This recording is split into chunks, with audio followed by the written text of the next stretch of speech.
Good morning sa lahat. Ayan, welcome back sa ating panibagong video. Nandito na naman tayo. It's Monday morning. Katatapos lang natin ulit ng trabaho, guys. Pauwi na ulit tayo galing ng hospital. Medyo maganda ang araw. Ayan, so guys, doon sa mga nagtatanong guys, bakit daw basta-basta na lang namamatay yung kanilang mga manok, nung umaga naman ay medyo okay pa, tapos kumakain, masigla, bakit daw namatay? So yung nag-send sa atin ng tanong, 2 manok, 3 manok yata yung namatay niya nung umaga na yon, nung hapon pala. Nung umaga okay pa, nung hapon namatay na. So guys, ganun talaga, hindi may iwasan yung tinatawag natin mortality. So kaya sinasabi ko lagi dun sa ating mga video na pagka kayo ay mag-aalaga ng RTL chicken, kailangan na meron kayong tinatawag na mortality allotment, no? So kami, ang ginagawa namin 10% talaga yung allotted namin diyan sa mortality, kasi minsan namamatay ang ating manok, hindi talaga natin alam kung bakit. So may mga reasons na hindi natin alam. Minsan ay dehydrated, isa sa mga reason yan, dehydrated ang manok. Pagka nakita nyo na medyo maitim ang palong, tapos nakita nyo na ang medyo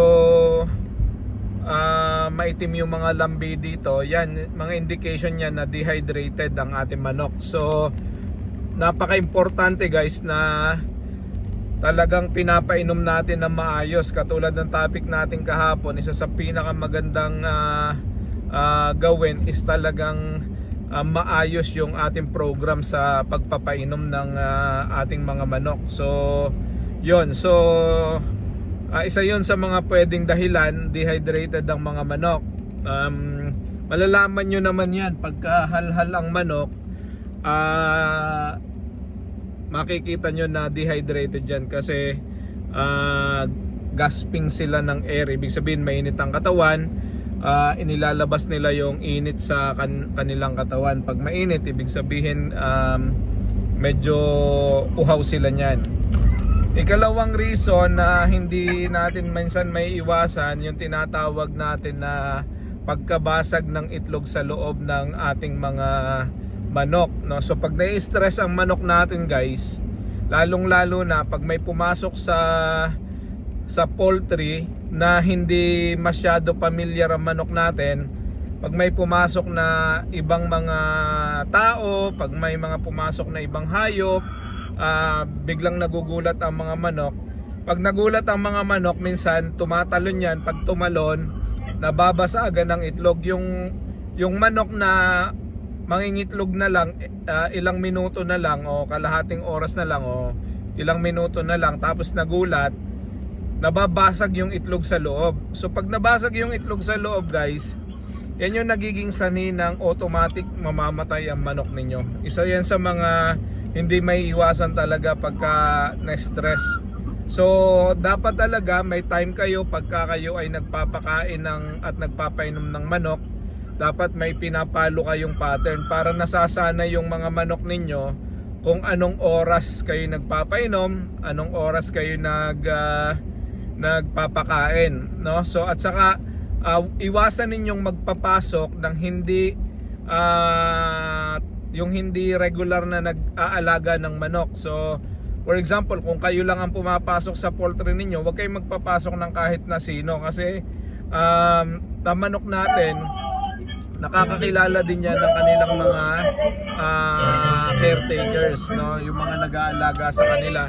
Tapos nakaka-recognize din sila ng suot. Kung halimbawa ang manok kasi pula lang yung kalimitan na nakikita niyan. So pagka meron kang tao na pumasok na nakakulay pula, hindi naman niya nakikita yan palagi, isa din yan sa mga posibleng magiging stress, no, ng ating mga manok. So dapat regular ang pagpunta at saka may pattern, no, may schedule. So halimbawa kung alas 9 ka nagpapakain, alas 9 ka magpakain. Kung alas 12 ka nagpapainom, alas 12 ka magpainom. Kung may mga pattern ka na ganun, mas maganda, mas yung iyong mga manok mas settled. So yon, at saka wag kayo magpapapasok ng mga hindi kilalang tao doon sa loob ng inyong poultry. Biosecurity na yon, iwas stress pa yon. Tapos lagyan nyo ng pinto yung mga pasukan, no, at saka lagyan nyo ng screen palibot para na sa ganun hindi makapasok yung mga manok, hindi makapasok yung mga aso, hindi makapasok yung mga ibon, no, na hindi naman dapat nandun, no. So na-stress ang ating mga manok pagka ganon. So isa pa din sa reason bakit namamatay yung mga manok natin na hindi natin masyado napapansin is yung tinatawag natin prolapse, no. So makikita nyo namatay ang manok tapos may basa doon sa puwitan na kulay pula, no. Hindi lang siya basa kundi parang may nakalabas na laman, no. So isa yun sa mga napakalaking killer ng ating mga manok. So yan ay maiiwasan naman kung tama yung ating lighting program. Maiiwasan yan kung tama yung ating feeding program. So pagka sobrang dami natin pinapakain sa manok, tumataba ang manok natin, nahihirapan silang mangitlog. Pagka pangit at mali yung ating lighting program, lumalaki bigla ang itlog, tapos hindi kayang ilabas ng manok yung mga itlog, nagkakaroon ng prolapse yung ating mga manok. May mga nakakagamot nito, mayroong mga nabubuhay pag ginamot yung ating mga manok, kaya lamang ang karamihan dito ay namamatay na, no? So hindi na siya basta nakakasurvive. Minsan nakikita mo na lang siya pag nagka-prolapse siya, patay na siya doon sa loob ng kulungan, hindi mo na siya napapansin. Mabuti sana kung maagapan mo agad na nagka-prolapse, tapos makikita mo, tapos magagamot mo siya. May mga paraan kung paano gamutin ang prolapse, no. So kaya lamang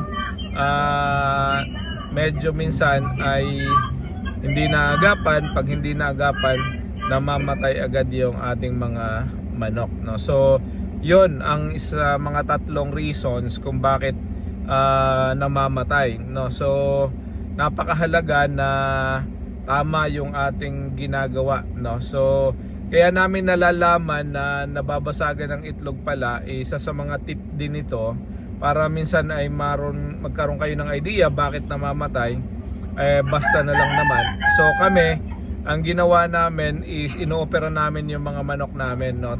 So nung una, pagka may all of a sudden may namatay kami, tapos hindi naman may timang palong, makikita namin na may ibang reason. So nag-investigate kami kung ano yung reason. Ang ginawa namin, binuksan namin, no. Kumbaga ginupit namin, inopera namin yung manok, tapos tiningnan namin yung tiyan ng manok, yung pinaglalagyan ng itlog.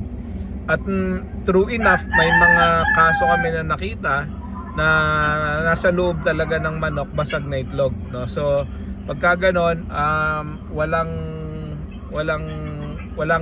kawala ang manok, hindi mo na yun magagamot, mamamatay talaga ang manok.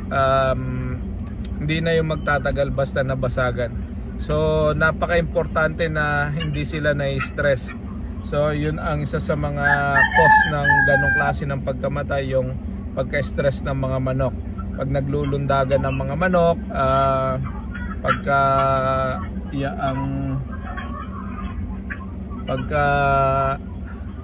nagkakaroon ng mga uninvited people sa loob ng kulungan. So yun guys, sana nakatulong yung tip natin na ito. Sana nakatulong sa mga naghahanap ng answers, para na sa ganon kahit paano maobserbahan din ninyo yung mga manok na inaalagaan ninyo. So, yun lang guys. Maraming salamat. God bless and see you all sa susunod nating video.